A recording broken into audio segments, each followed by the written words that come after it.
Hello and welcome to Nerdarchy. For nerds, by nerds. I'm Nerdist Dave. Today I'm hanging out with Tyler.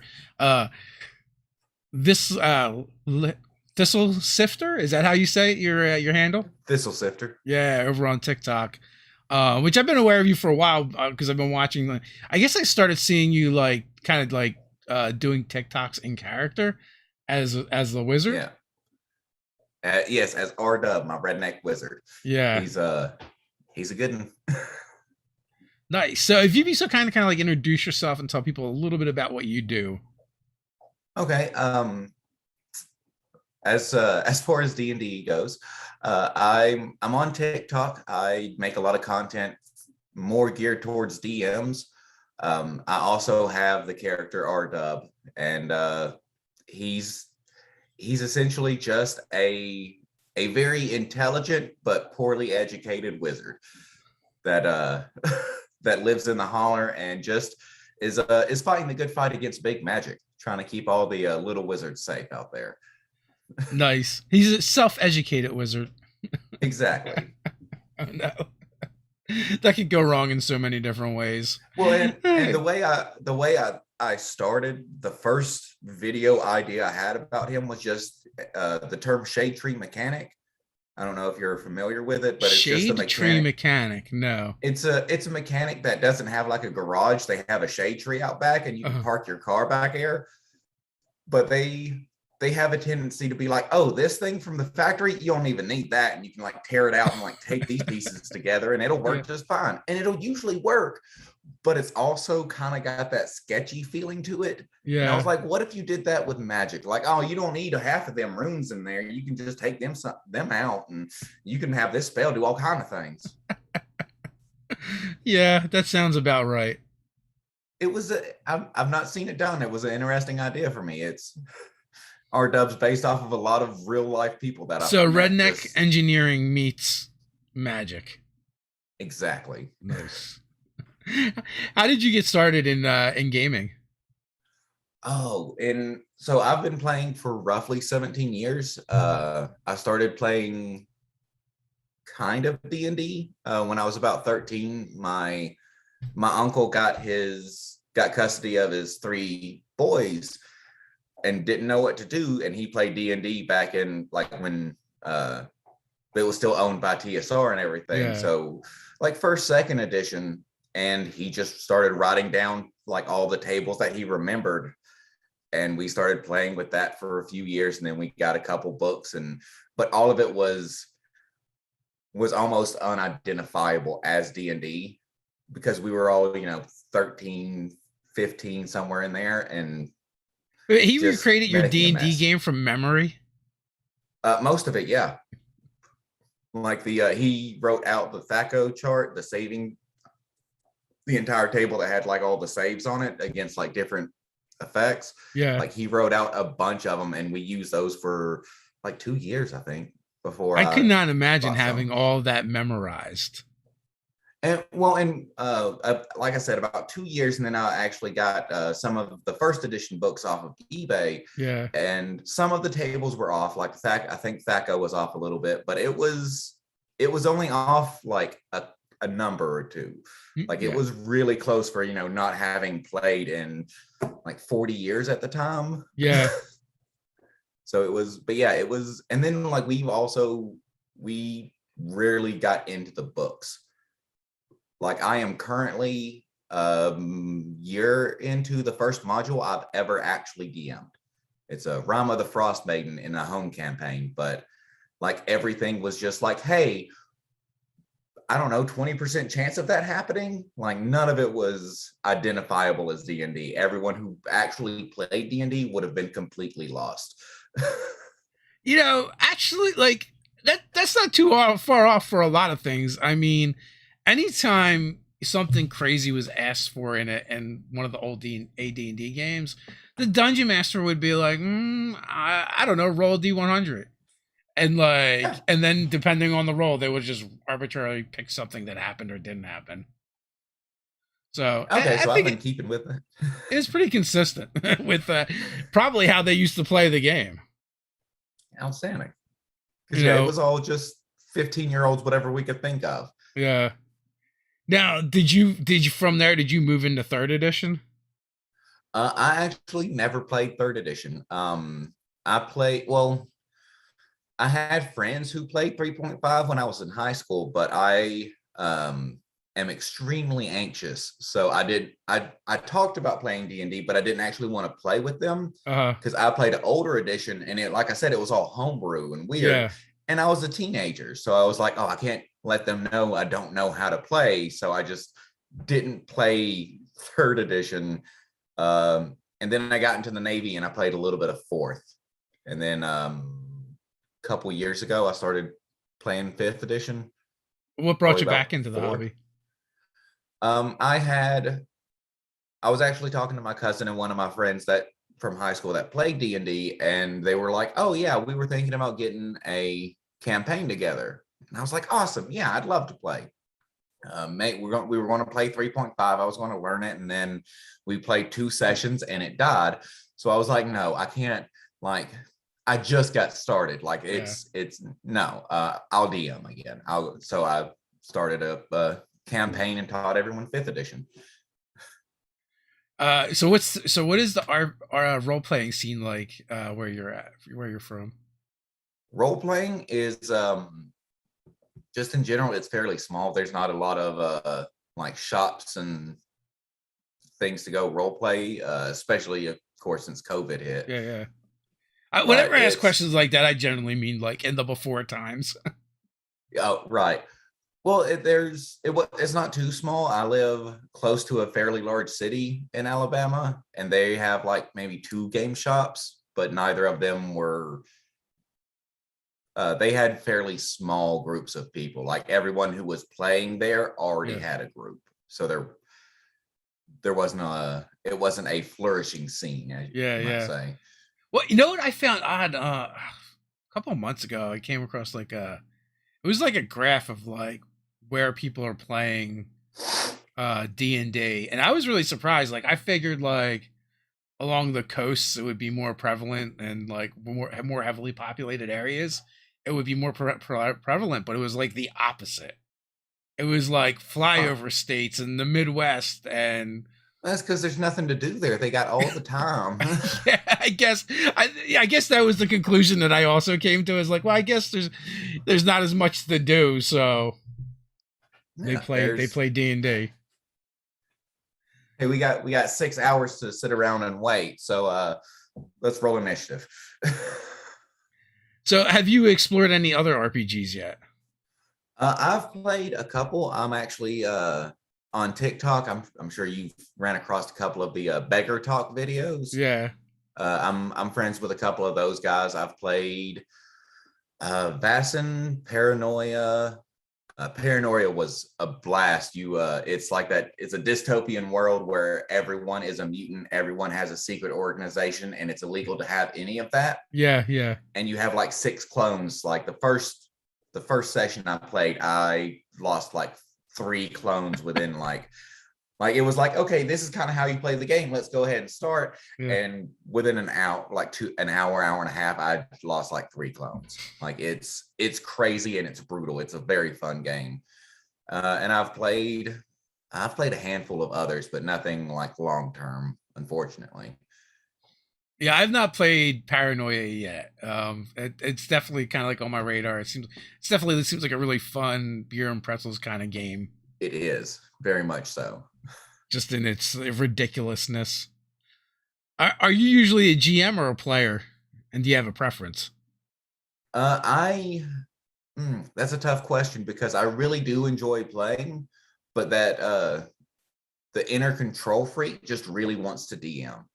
Like I want to have the answers. Yeah. I want to kind of like steer the conversation without actually having to like make a decision. So I tend to prefer DMing, but I do have since I've been on TikTok, I've actually played a couple of games online. I think I'm part of 2 campaigns currently That that I'm actually playing in. that is a very interesting way of putting it. I want to be in control, but I don't want to make the decisions. Yes, And I think that perfectly sums up DMing, right? Like, absolutely. Like this is what's happening. I don't know what to do with it. Y'all pick. yeah. Well, I think like a lot of like my anguish over the years with GMing when I realized was when I didn't realize it wasn't my job to figure out what they're going to do. Right. It was only when Yeah. you kind of let go and like, oh, here's what's going on. What are you guys going to do about it? You And know. that's and like, well, what really got me to that point is like when we were younger, it was always just chaos. There was no plan. But I tried to actually plan ahead. I had like 5 or 6 sessions planned. I was like, okay, these are kind of what the players are Yeah. doing. This is where they're going. I hear heartbreak coming. Oh yeah, because I was like, okay, this is the one guy that they need to like not immediately piss off. Mm. This is the guy. Like this guy has all the connections for like the rest of the campaign. They met him, and the sorceress just got hit 5th level and got fireball. So they saw a bunch of people in the woods, and they were just like trying to sneak up to him, and the sorceress was like, "I'm going to hit him with fireball." Yeah. Like the bad guys down the hill, nope, centered on the hill, so it hits like the front of these people and the front of those people. That sounds typical. Okay. Oh, and what the most infuriating part is after like they drop this lord to 0 hit points, the fight breaks out. He bugs the hell out of there because he gets picked back up and then gets out of there. Hours later, like they're sitting there starting to get camp ready, and he comes up and he was like, "What was that?" And like, it's telling them who he is. He is the head of the Merchants Guild and all this, and they're like, "Well, you shouldn't have been in the way." So Makes instead sense. of like having this guy on their side the rest of the campaign, they got banned from the city they started in. Only after like their kind of their employer gave this lord like half of all of his company just to get them a trial instead of getting them thrown in jail. And then they were banished to the other side of the continent to do favors for the city to come back in, because they blew up a lord and he should have known better to be there. That makes sense. I mean, Yeah. you can make plans, but you just can't play what your plan what your players are going to do because No. they will screw you every time. And I don't know how you normally like prep for a session or anything. I've, especially with that experience, I just kind of paint like what everyone's doing. Like these people are doing this, the big bad evil guy's trying to, this is where he's doing, this is what he's working on. Yeah. And then I just let the players run, and like unless they directly run into something after the session, I'll be like, okay, well, they didn't mess with this, so this will happen still. They messed with this is how that'll resolve. Because I can't be like, okay, the party's going to go here and then do this, and then they're going to, it never works. It doesn't matter what I plan, it it never happens. If I am crunched for time to prep, not that I prep that much to begin with.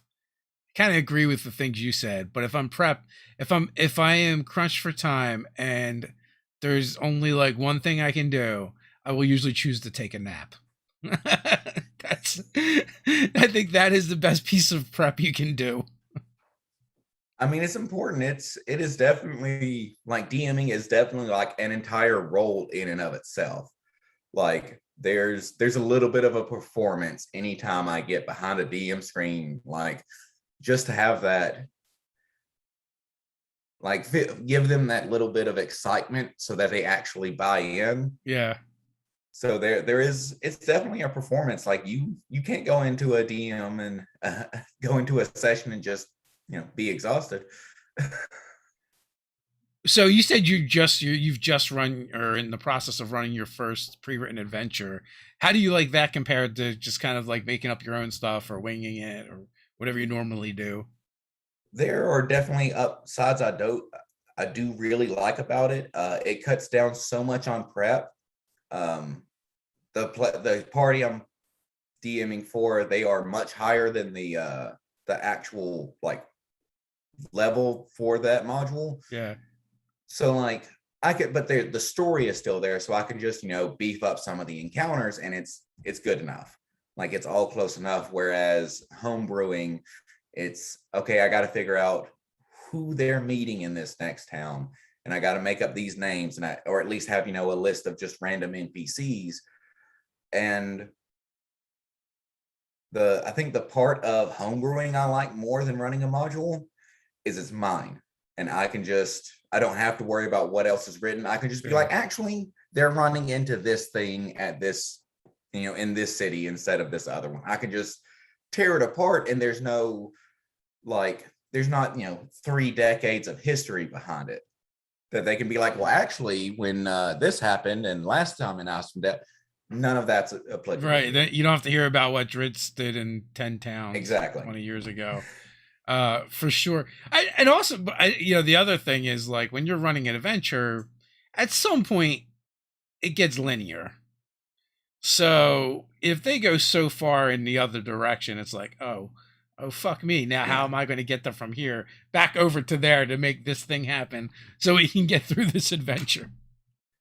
Yeah, we got halfway through the adventure, and then they ran off to build a fighting ring in another city. Yeah. So I guess we're running that now. If you're homebrewing, it's not a big deal. It's like, okay, I guess we're just doing this now. But you're like, I feel like if you start a pre-written adventure, like, the expectation from most of the people involved, including yourself, is probably like, we're going to take this to the conclusion. But you're like, how does this fighting ring fit in with the rest of the stuff that's going on?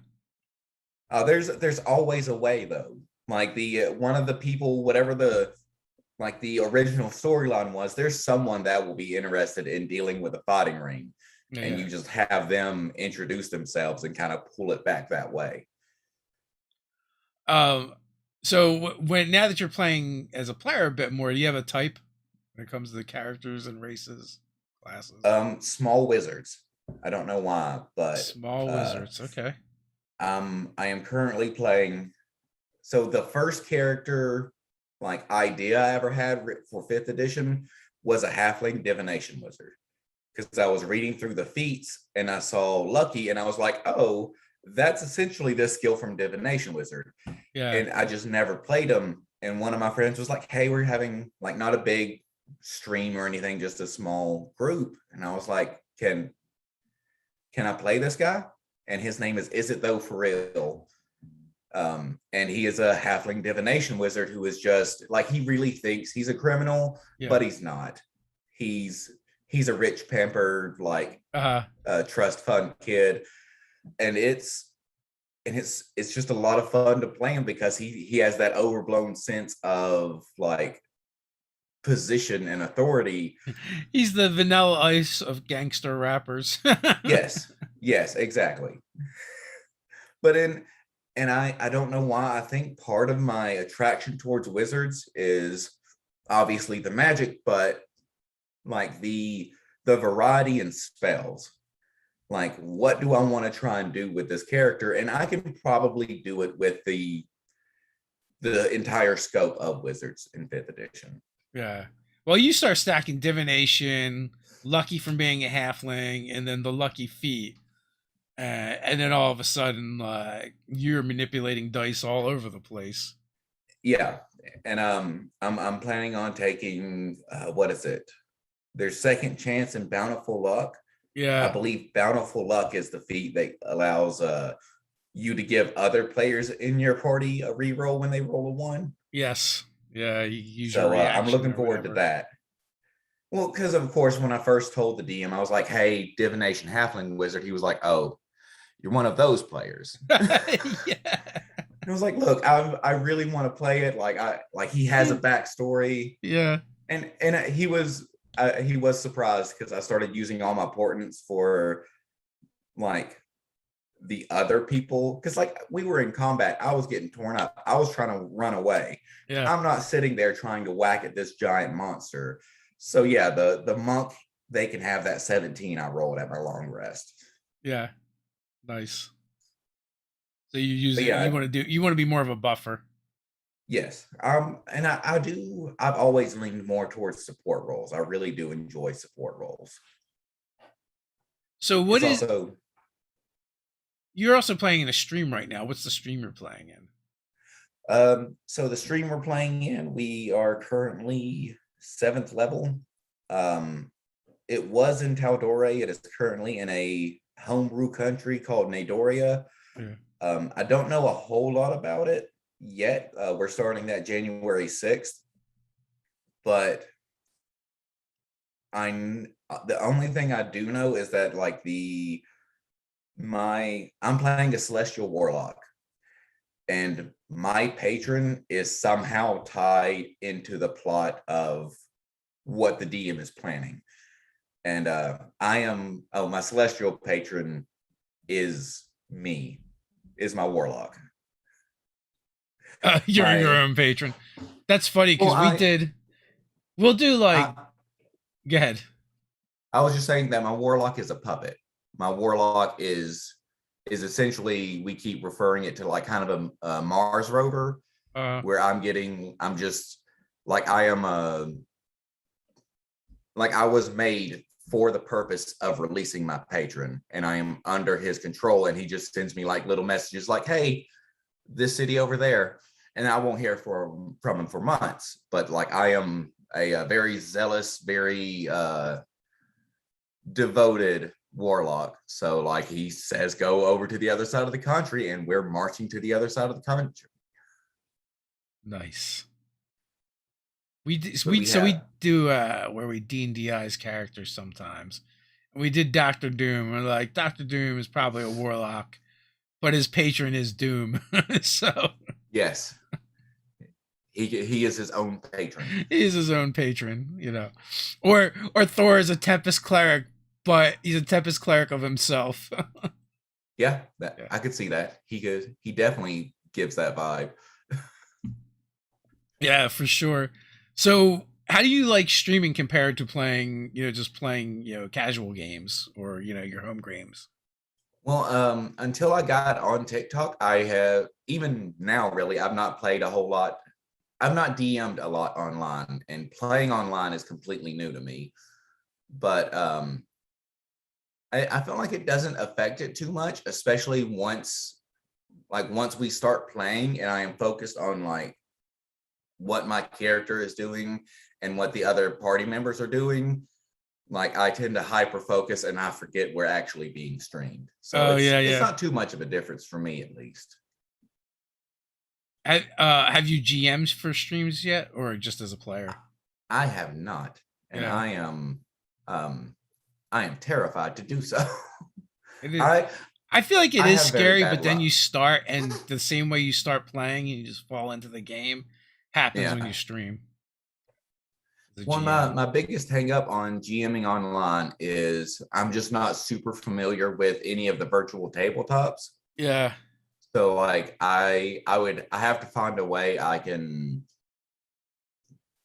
I guess, like, put some different like maybe off of Discord or Zoom or something to actually get something together. I don't know. I am amazingly bad at technology for someone who used to be in the computer industry. Like, I can work on it. I can do the hardware, but yeah. like programming or getting it to actually function normally, that's just not my thing. It just stops working. Well, there's also a huge difference between software and hardware. Oh yeah. For sure. What if I told you don't actually have to use any of the VTTs? You can just play. But Most of our games are theater of the mind. see, I don't have a lot of people who can run that. Most of the people I play with prefer some type of visual representation. Yeah, I get that. Well, and Yeah. especially like I think the stream I'm on, there is 6 players. Uh, So there tends to be, 6 players in the battlefield. Plus, I think we have a druid who has someone walking around with them. I have a familiar. Like, we have a few things following us, and then we have all the bad guys. And like, trying to keep all of that in our head while on a stream could get very messy. yeah. You just eyeball it. Is so close enough. Yeah, Well, sure. I've also noticed that there's also a DMing type. Like Yeah.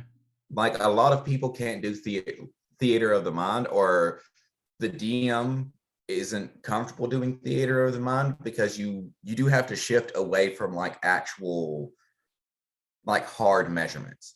Yeah. Because if you start saying, okay, it's 30 foot here, 30 foot, like people want to see like, okay, well, how big is that 30 foot compared to, the thing we're in or the puzzle we're dealing with.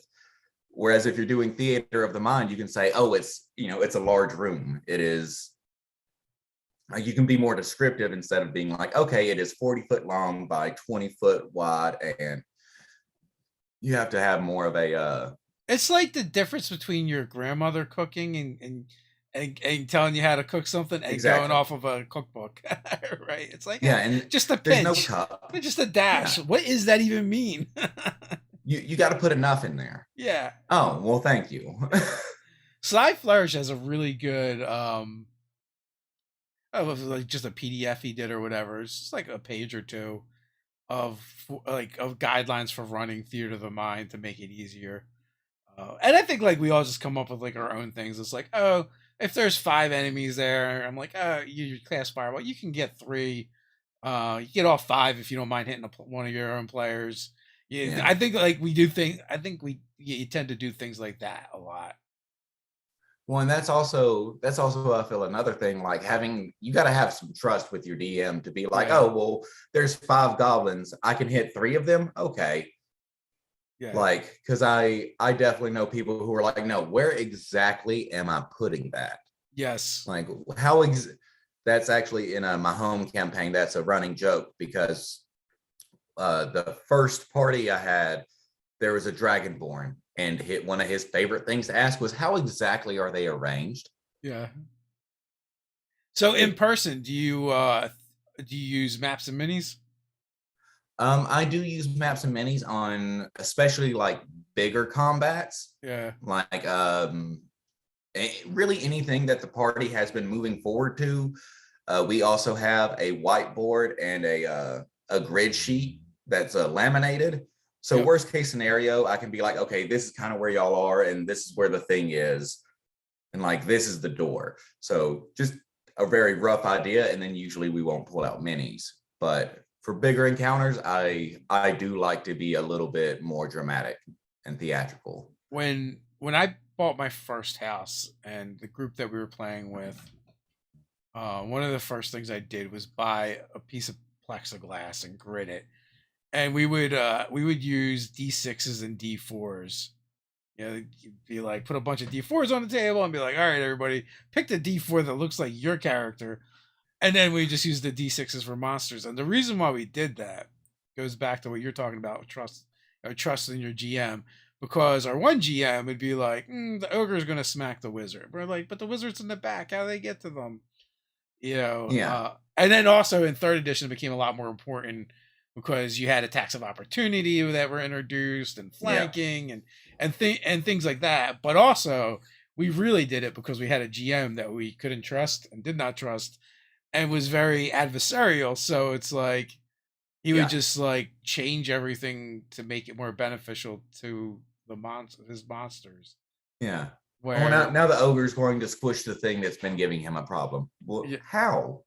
yeah, How did he run across this huge throne room and get to me? Like, yeah, and it does come down to, like you're saying, that like that little bit of trust, because like the example you gave earlier, like, well, why can't it hit 4?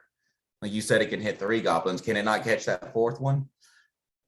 So and it, it's and also a also willingness like of the just visually players to seeing. accept it. Yeah, Yeah, I do accept like visually seeing is obviously a lot easier. Well, so it's weird because like we've always, I would say for the past like 8 years now, we've been playing like a combination of online and offline. Our home groups are offline, and then and then the pandemic hit, so everything was then online. So me and Ted both had like very different solutions because even in our games, it's like it'd be like mostly theater of the mind until something complex comes up, and then we might break out the maps and minis.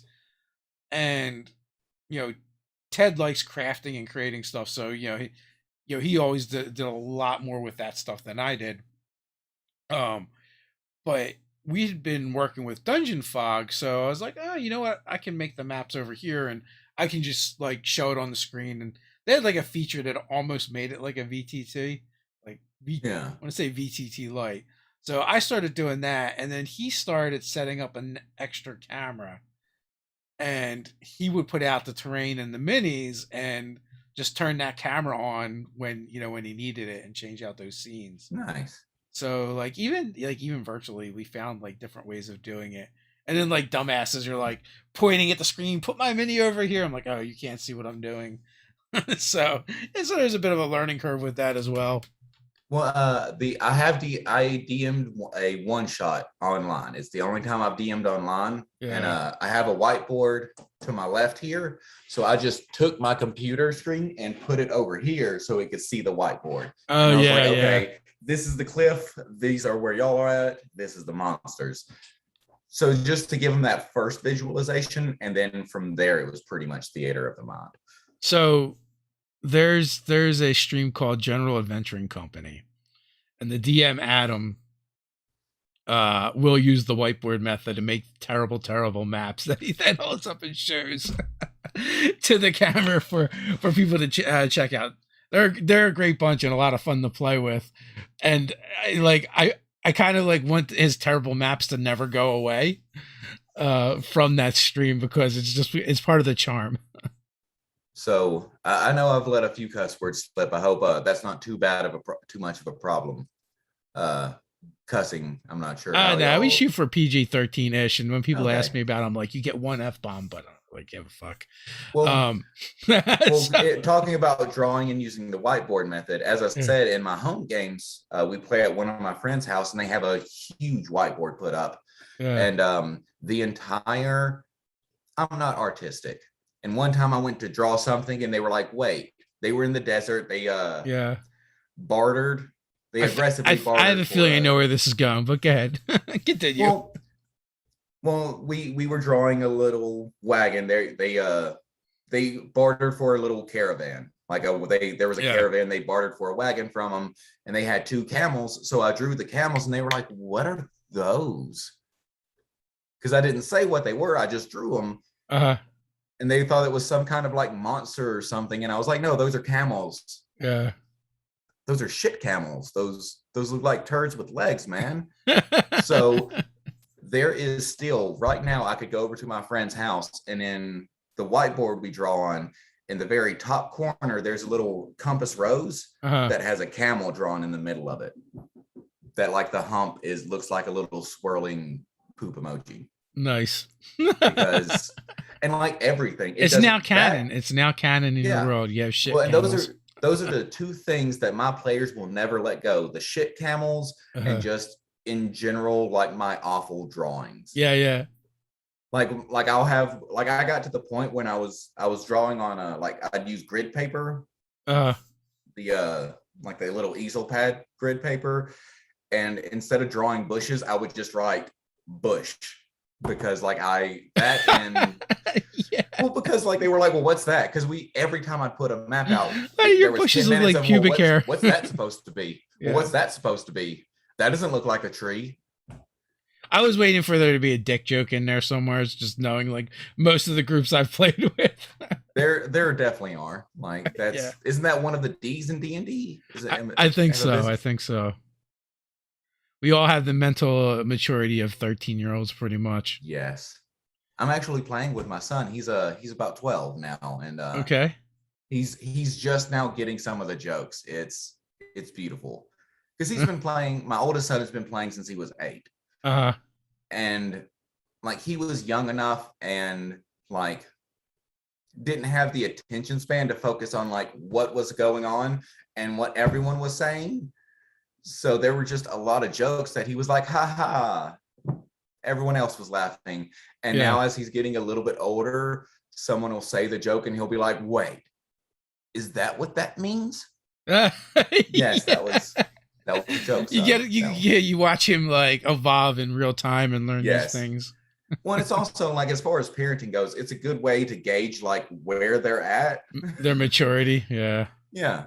Well, I don't know about that. Like you said, we are well over 13, and one of the D's is in D&D has to be Dick. So Brian like says maturity may not be the best thing, but like I get to understand like what he knows. I get a better feeling for like what he does and does not yeah. understand.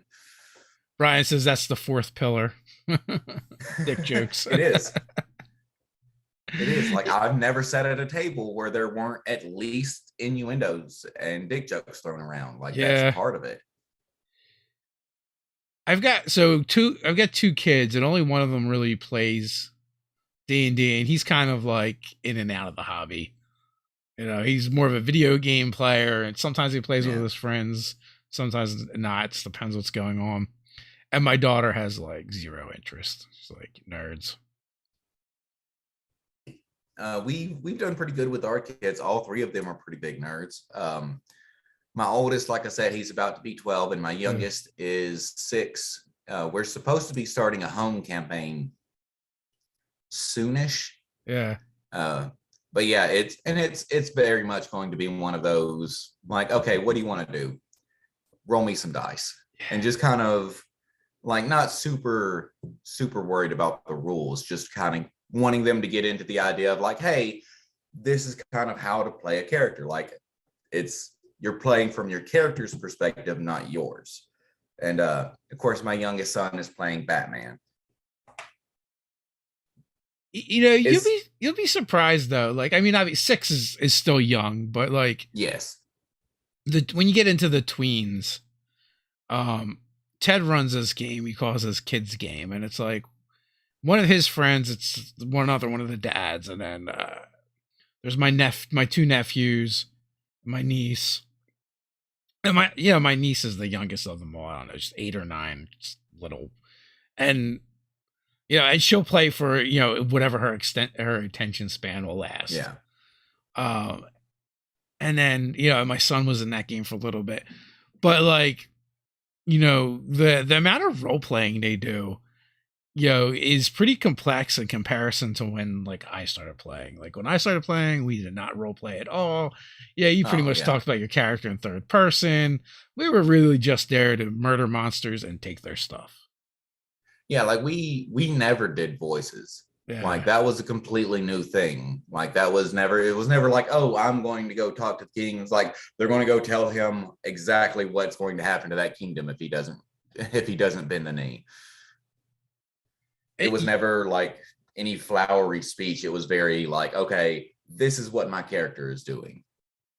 Like I know like towards the end when I was gaming with the GM that really was like my first GM, he like started trying to like get some of that stuff in there, but he was like a lot older than us. Like he was an older kid in the neighborhood. He had a younger sister that was our age. And then he would like sometimes play backyard sports with us. And after like playing soccer or something during the summer one time, he's like, hey, you guys want to check out this thing? And then like I had briefly been exposed to it like, several years before. And I was like, oh, this is really cool. And we started playing with him. And towards the end of the kind of like that run, he was trying to like push us a little bit more towards RP and a little bit more advanced stuff. But it like that never really took. And then even like when I restarted playing again in my early 20s and formed a group, there was like some role playing, but not a lot. The biggest shift came when, as we started like developing our gaming group, we brought in more kids that were in high school and college because Ted was a college age. And when we started, he was still in high school. And my youngest brother was just in high school.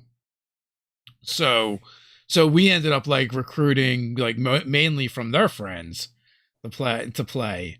There was no prevalent internet back then for finding your gaming group, right? Right. So what I found was like the more of those like theater type kids that started entering our games, the more RP, more characterization, that stuff started like creeping in. Yeah, I am also a former theater kid, so I understand. I was a degenerate, so it was weird back then. Like you were like either like super nerdy, or there was like the closet nerds that were like metalheads. Yeah, Yeah, who played D&D. It was very weird. Like the first Yeah, rule about playing D&D was like Fight Club. We don't talk about playing D&D. and like I for the longest time wouldn't tell anyone I didn't know played D&D that I Yeah. actually played D&D. Like no one Yeah. at my high school was aware of it. Like most of my especially the very beginning of my naval career, like Mm. there were people who would play like when I was in boot camp on the weekends, they would Yeah. play, and I just didn't I don't talk to know, them, man. didn't. You were already in theater and in the Oh Navy. yeah, Like the I didn't insults they say were I gonna was. throw at you for being a gamer are probably about the same. Yeah, like I didn't say it made sense. I'm saying like Yeah. once again at 21 we're all dumbasses. So Hmm. like I was just like, oh, I don't need to give them any more ammunition. Yeah, yeah, But no, now for sure. now I'm older and I just don't really care. Like I'm a nerd. Yeah, okay, cool. Yeah. You're better than me. It took me a long time to be like open about my gaming.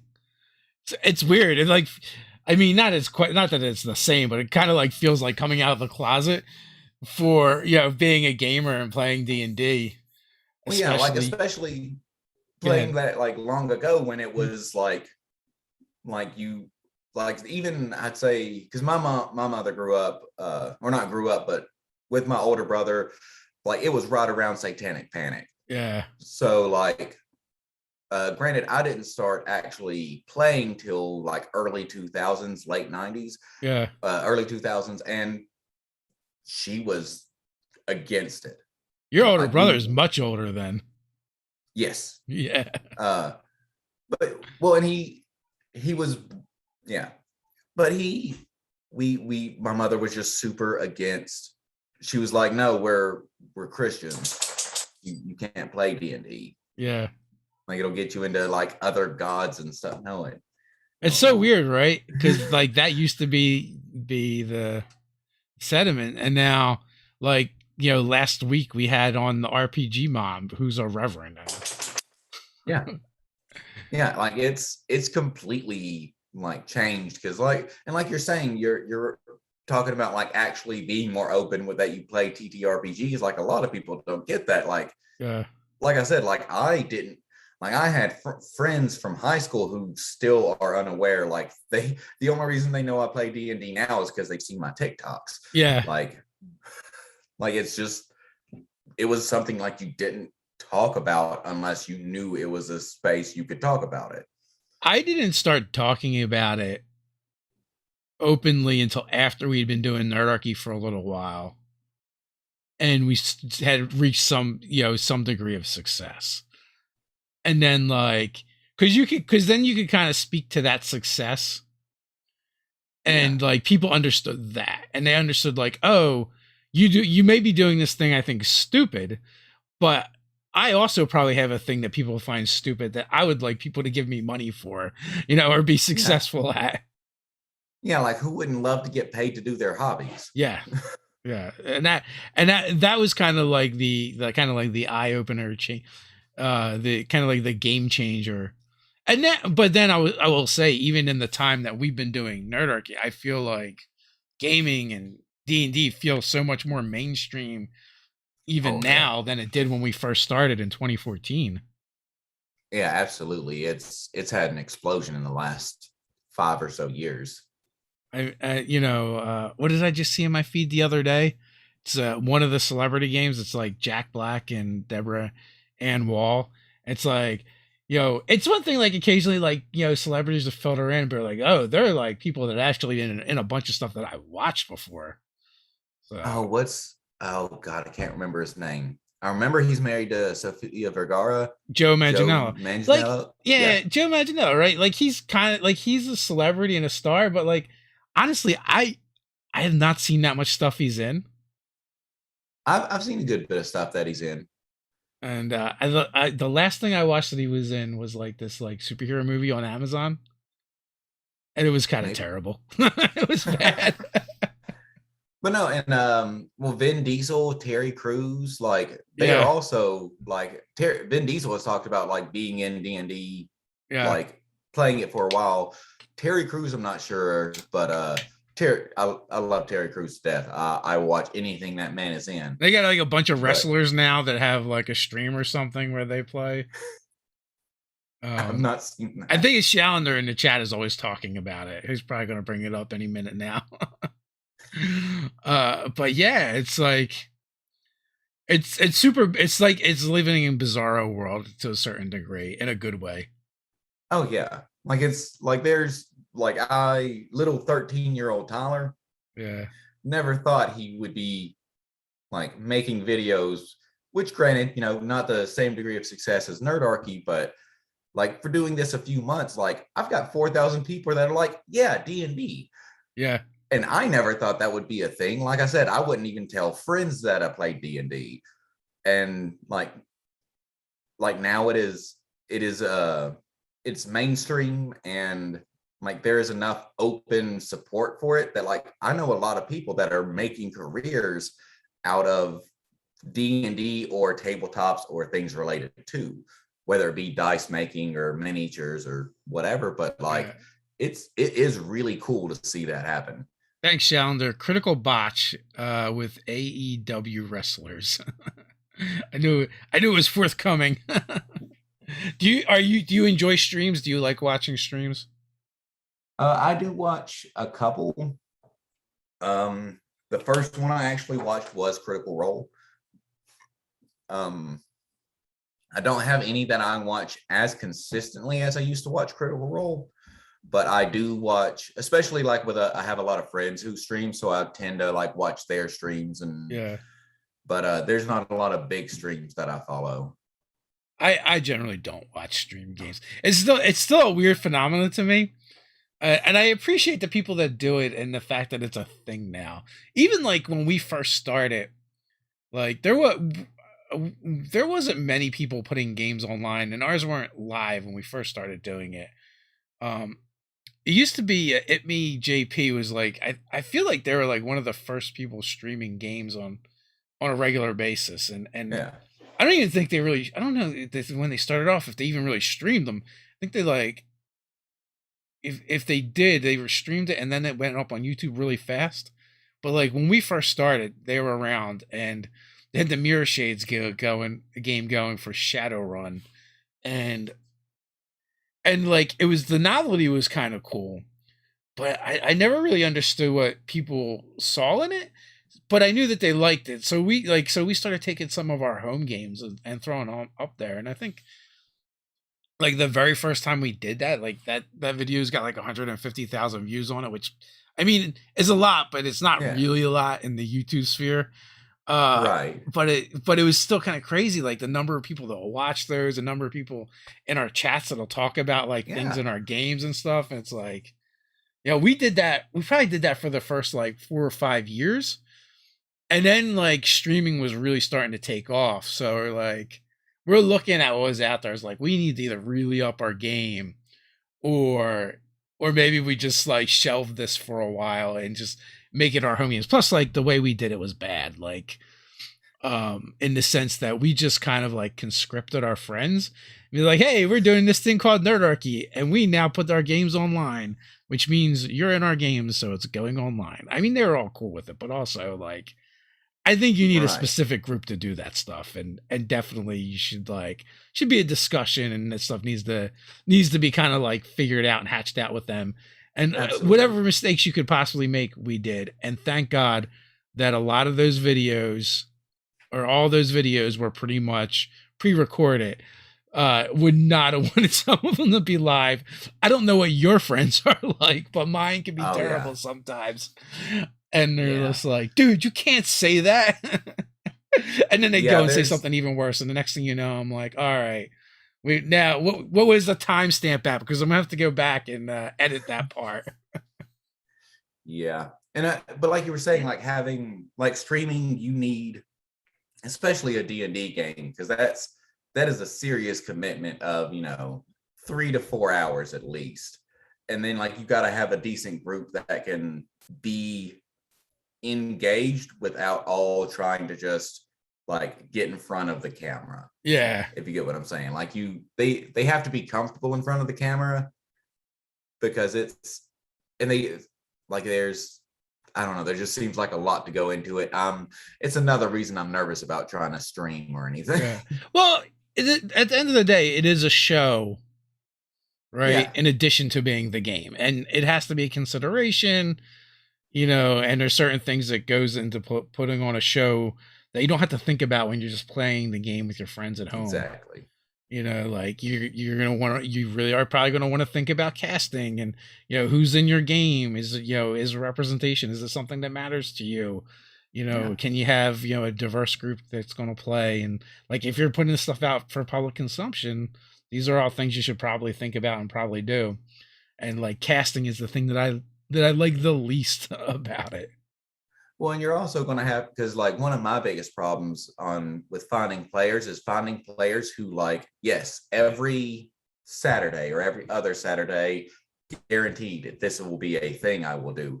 Yeah. And I have trouble finding that. So it's all like, especially putting content out, like it's hard to like miss days where it's supposed to come out. Yes. Like that could be really damaging to building that following. Well, I've seen people say like they started streaming because they thought it would keep their group more accountable and get them to show up, But also like at that point, that's probably like a group decision to do that, conscious decision. Well, like my home game is like we're all adults. We all have kids. Yeah. Two of my friends, they're married and they have twins, and one of them is immune compromised. She has spina bifida. So like with quarantine going on, there were just like, hey, we've had a scare. We can't do anything for 2 months. Like Right. we just can't play for 2 months. So like that's nothing like I can hold them accountable for. Like, they're taking care of their child. That trumps D&D. But like if we were streaming, like I can't consistently, like we played I think 6-7 sessions this year. Yeah. In that home campaign, and that's I feel like that's not enough to keep engagement up. No, so it's definitely different. But what me and Ted like what our group ended up doing was when 5e came out, me and Ted decided we'd each run a D&D game, and we were doing that for a while, and then like very soon after we started doing that, we found a third GM that would run a non-D&D game. And we just run them once a month. And the groups had some crossover, but they weren't all the same, right? Like they wasn't all the same people. Yeah. So like it was easier to get people to commit to that one day a month than, every Saturday. So, and even then you still end up with some months where someone's like, oh, I got something going on. I can't get out of it. We don't have, we didn't have, there's no wiggle room for us to switch to a different Saturday or something. So they just don't have that player that week or whatever. Yeah, it's adulting's hard. Scheduling is the scariest monster in D&D. Yeah, for sure. Yeah, it's so more campaigns than anything else. Yeah, so now we only stream one game, and like we do 12 sessions, and then we switch who's GMing that game. And then and we've done several different RPGs. We've done D&D, we've done Quest, we've done Cypher System, and we're about to go back to Cypher System again. So, who knows? That's one thing I'm interested in. That's a system I'm interested in and haven't got to play yet. I've heard a lot of good stuff about the Cypher System. There's always way too many games and not enough time. Yeah. How many games are you involved in now? At this time, I have my my home campaign, the 2 online games I'm in, which includes, so I'm in 3 games, like committed to 3 games, and then I'm trying to start like actually DMing an online game. I'm just kind of like just now starting out. I don't know when it's going to be or how many people that's still a decent amount. Well, and the like the home campaign and the not streamed game I'm in they're like once a month kind of games. So they don't take up a whole lot of time, but like I definitely want to play more consistently, because like I said, we'll schedule like one weekend a month, and then that'll get canceled, and it'll be like, okay, well, Yeah. now the holidays are coming up. We'll see y'all next year. Juice from Master of the Game a couple months ago. He's like, "Do you want to play in a game?" And like, I'd played in a Pathfinder game with him for a little while, but I was just like, I think I'm at capacity because we ever, we three Saturdays out of the month we generally play in person games, and then I have a virtual game Saturday mornings, and we play Tuesday nights. And then I've been playing in every other week a stream game for Vast Grim. So I was just like, I don't think I can do anymore. Yeah, especially like taking all those Saturdays. Those Saturdays are a very rare and precious resource. Yes. I mean, lucky. I mean, I'm very fortunate and lucky in the sense that like I do this full time now, so my schedule is kind of flexible as far as doing things, um, and my kids are grown, right? So I don't have to mind them very much. My Yeah. youngest is 17, so they kind of handle themselves. And my Yeah. son's 21, and like I guess he's got a year left of college, and like when my wife asked me something, I'm like, I don't know. He's an adult. He can go figure it out, whatever that is. Yeah. At this point. No, I'm not too busy anymore. Like I said, I no longer have a construction company that I run, and Yeah. I'm currently a full-time student. So it's like I got a decent bit of time. And of course, like, first this was actually the fall was my first semester in college. So just running around trying to keep up. And then as soon as I got done with finals and everything, I was like, okay, guys, like D&D and tabletop stuff. And everyone was like, Yeah. oh, we're probably taking off for the holidays. Like, we're not doing any of our sessions. And You're like, like, no. I was like, no, but I have time now. I can do the thing. How often do you put up content over on the TikToks? Ooh, it varies. I try to do at least one video a day. Also, as I said, I'm currently not doing a lot, so I'm putting up like 5 or so videos a day, just anytime Yeah. an idea pops up. Yeah. Frequently. That's And do the you have answer. like a specific type of content you prefer to do? No, my TikTok, it is centered around D&D and tabletop, but Yeah. it does venture out into a lot of other things. I'm also, as I said, I was in the Navy for 5 years, and I got medically discharged. I was medically discharged for anxiety and depression. So I do talk about like my anxiety and some of my depression and stuff on my TikTok as well. And I've had I'm not like a mental health advocate by any like measure, but I do think it's important to talk about and kind of get around the stigma and the taboo of talking about mental Yeah, health. So normalizing it. Like yeah, mental health is part of health, right? It's like, exactly. it does have the stigma because it's something that people can't like see. So Yeah, it's a like lot I harder. like I've never seen anyone with a broke leg get told, "Hey, just try to have you tried walking?" Yeah. Yes, as a matter of fact. Yeah, I don't know. I mean, I know it's a thing, but I also grew up in the '80s with a Oh very yeah. traumatic household. So, Oh, when I was 15, I was actually in anger management, and like my mother uh-huh. would refuse to say anger management. She would just say your doctor.